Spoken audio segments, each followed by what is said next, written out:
Assalamualaikum warahmatullahi wabarakatuh. Halo Sobat Tani dan juga para peserta. Saya Betari Laras dan rekan saya Adi Wiranata. Dan tentunya kita mengucapkan selamat bergabung dan terima kasih kepada Bapak Ibu sekalian dan Sobat Tani dimanapun berada karena menyaksikan program talk show yaitu Tani On Stage edisi 26 Agustus 2021 dan dikemas secara kekinian dan akan menginformasikan seputar dunia pertanian Indonesia tentunya. Benar sekali. Nah sekarang kita sudah berada di pelataran Gedung Pusat Informasi Agribisnis Kementerian Pertanian, tak lain dan tak bukan untuk berdiskusi dengan tema kita pada pagi ini yaitu Bakti Tani pada Negeri. Betul sekali Laras, dan kita sudah akan menghadirkan juga dengan narasumber pilihan kita nih Laras, karena atas dedikasinya untuk negeri khususnya memajukan sektor pertanian. Pada tanggal 17 Agustus 2021 kemarin bertepatan dengan Hari Kemerdekaan Indonesia yang ke-76 tahun. Betul. Kementan memberikan penghargaan Kementan Award 2021. Nah, Kementan Award 2021 ini adalah penghargaan yang diberikan oleh Kementerian Pertanian kepada sejumlah insan pertanian, termasuk pelaku utama dan usaha bidang pertanian yang dianggap teladan dan juga berprestasi. Wow, tepuk tangan dong. Dan mengawali rangkaian acara kita pada pagi kali ini, kita dengerin dulu yuk sambutan dari Kepala Biro Humas dan Informasi Publik Sekretariat Jenderal Kementerian Pertanian kepada Bapak Kuntoro Boga Andri PhD. Kami silahkan.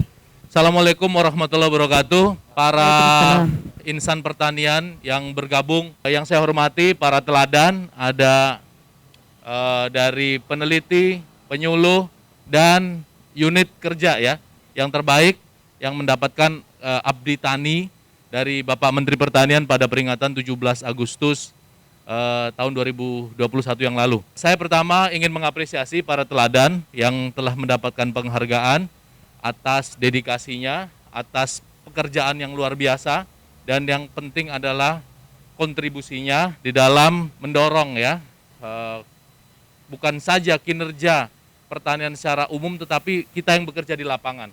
Dan pekerjaan di lapangan itu memerlukan dedikasi, ya, perlu bekerja dengan hati, perlu bekerja secara kolaboratif bersama teman-teman yang ada di lapangan, baik itu petani, pelaku usaha, kegiatan yang melibatkan stakeholder dan lain sebagainya.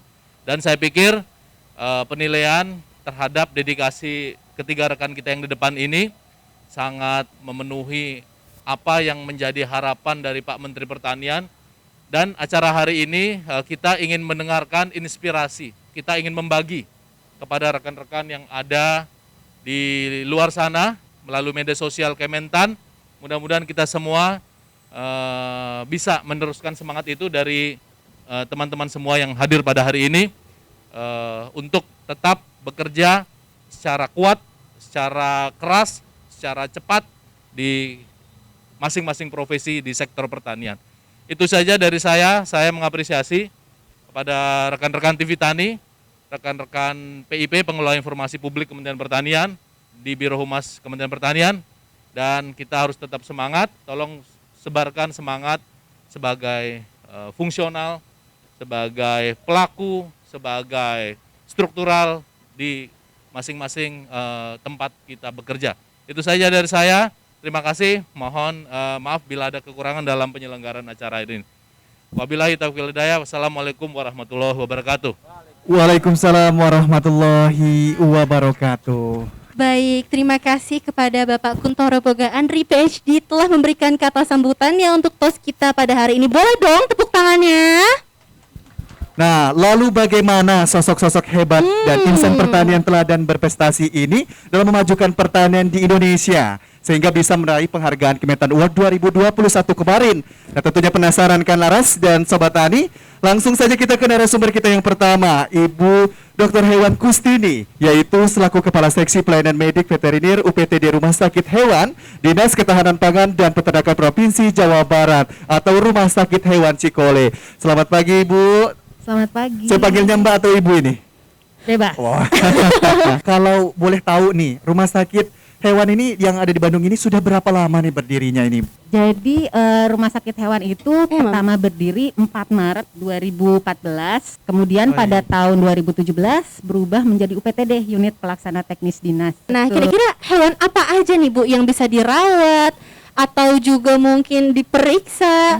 Rumah Sakit Hewan Jawa Barat insya Allah bisa melayani hewan jenis apapun. Kita tidak hanya melayani pet animal, tapi juga melayani ternak, melayani eksotik. Nah, kalau untuk di rumah sakit hewan di Cikole ini sendiri, ada berapa kamar Kak Bu untuk khusus untuk hewan-hewan ini Bu? Memiliki ruang rawat inap 6, kemudian kami juga memiliki fasilitas ruang pemeriksaan 2 ruangan, kemudian punya laboratorium diagnostik klinis, kemudian kami punya farmasi dan punya ruang radiologi juga.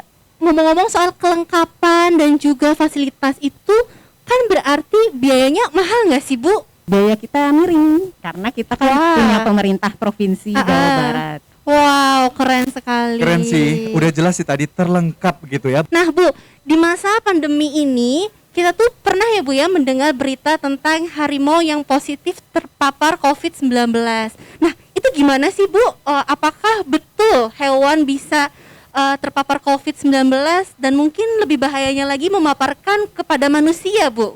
Mengenai harimau yang tertular COVID-19 itu memang betul, hasil dari pemeriksaan laboratoriumnya juga positif, tetapi sampai saat ini belum terbukti atau belum bisa dibuktikan bahwa dapat menular kembali ke manusia. Karena bagaimanapun ini kan untuk pencinta hewan atau masyarakat atau sobat tani yang ada di rumah yang punya peliharaan di rumah kan, apalagi dengan adanya kabar atau berita yang beredar seperti itu, ada rasa kekhawatiran nih Bu. Nah, lalu seperti apa ini? Selain dari jangan dekat-dekat dulu nih tadi kan.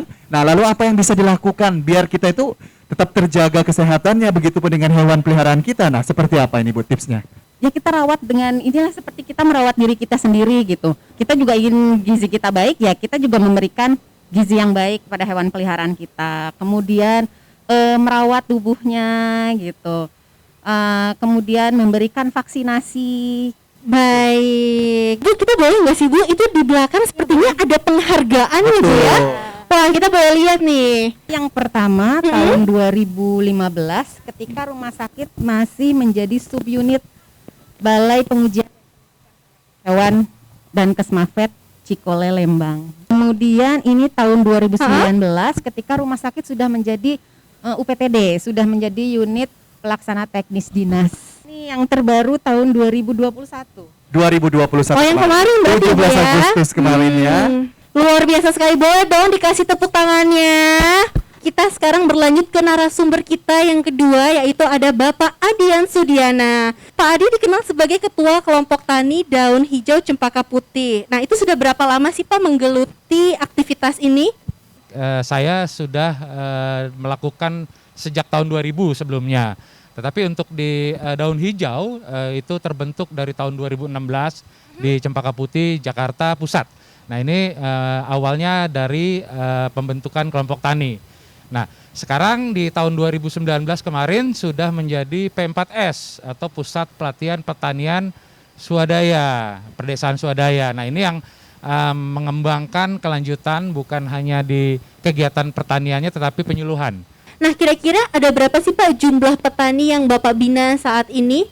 Kalau untuk di wilayah Cempaka Putih sendiri, saya ada membina 9 kelompok ya. Nah, di luar Jakarta Pusat pun ada sekitar 8 kelompok, bahkan ada di luar kota juga.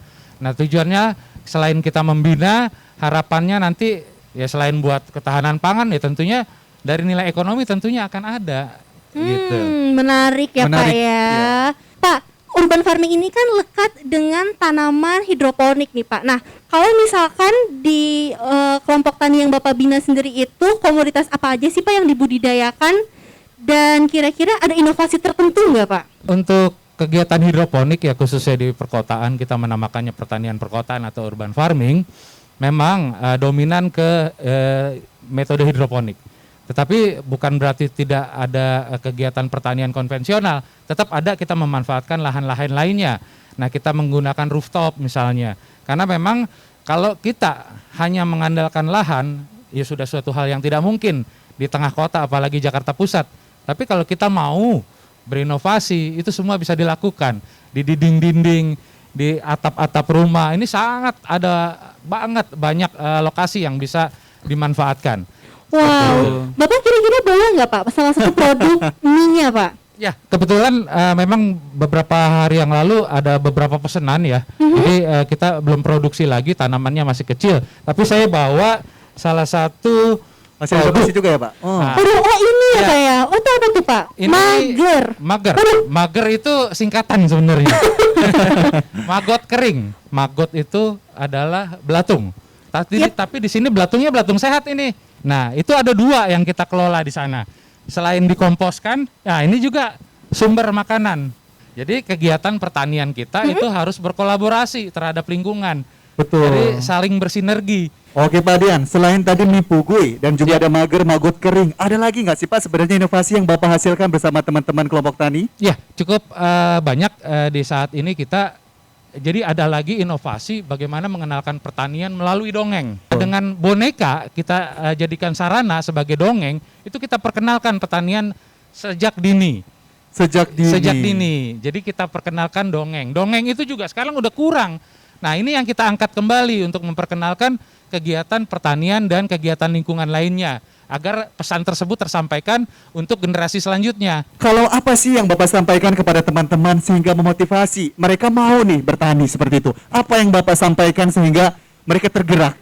Dan boleh kali ya sambil dilihat piagamnya, Betul. supaya orang-orang makin termotivasi termotivasi nih. Pak. Ya baik, harapan ke depan, kenapa pertanian itu penting ya?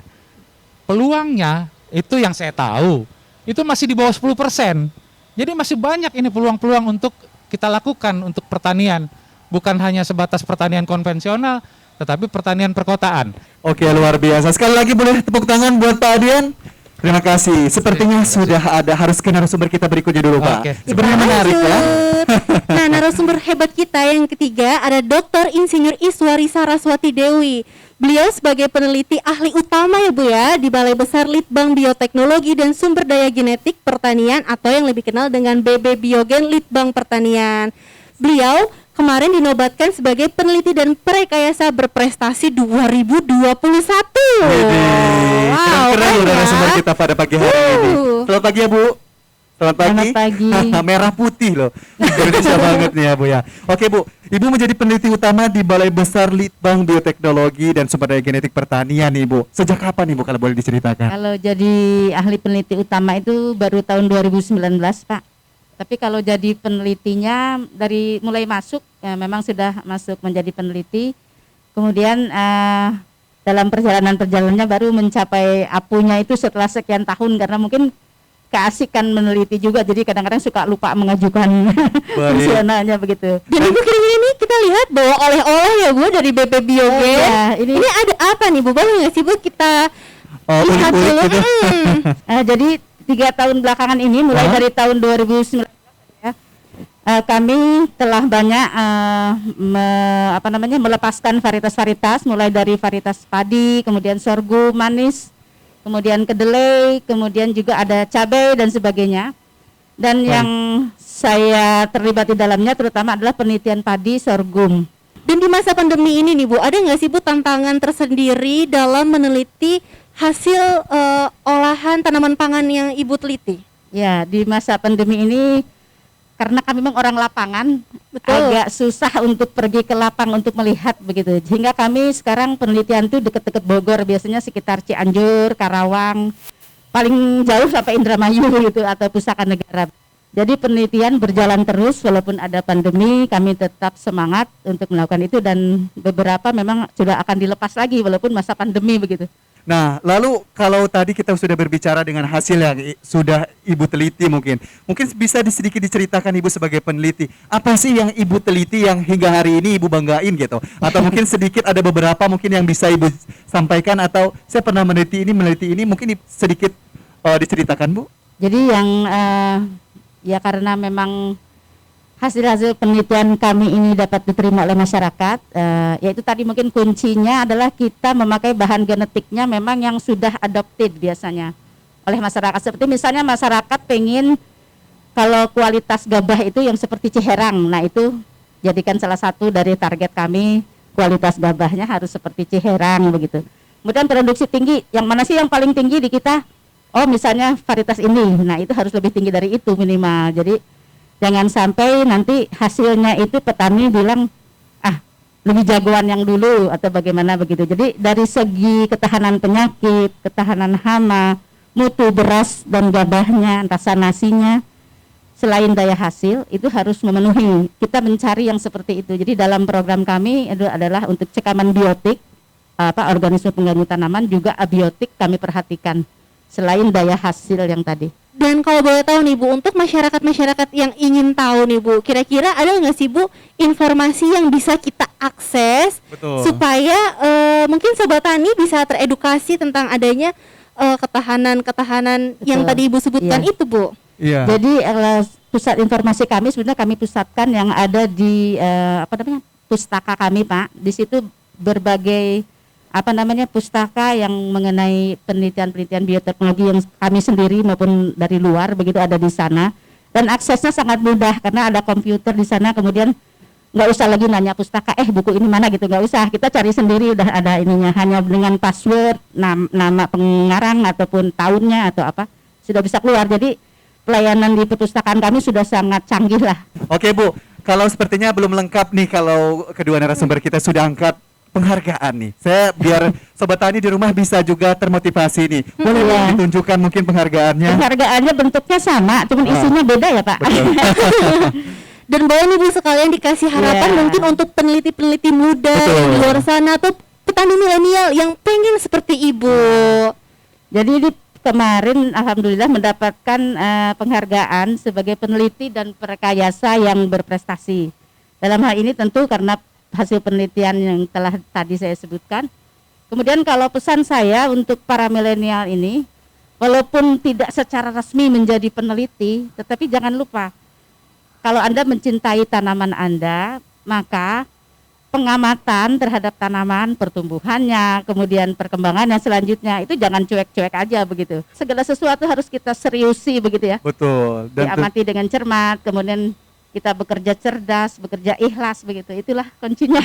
Nah, nggak kerasa nih kita sudah ada di penghujung acara. Terima kasih kepada narasumber kita yang sangat menginspirasi dan juga hebat-hebat. Betul. Para peserta yang sudah hadir pada hari ini, para panitia dan juga tentunya Sobat Tani dimanapun berada yang sudah menyaksikan melalui virtual, baik melalui akun Instagram Kementerian Pertanian dan juga TV Tani. Nah, semoga juga penghargaan yang telah diberikan dari Kementerian Pertanian bisa memacu dan meningkatkan kapasitas diri dalam menciptakan pertanian yang maju, mandiri dan juga modern. Dan tetap semangat ya Pak, Bu, tentunya. Terima kasih. Semoga suatu hari kita bisa berbincang lebih banyak lagi. Oke. Terima kasih. Adi Wiranata dan Laras pamit undur diri. Dari harapan Anda. Terima kasih atas kebersamaannya. Sampai jumpa di lain waktu. Sampai jumpa.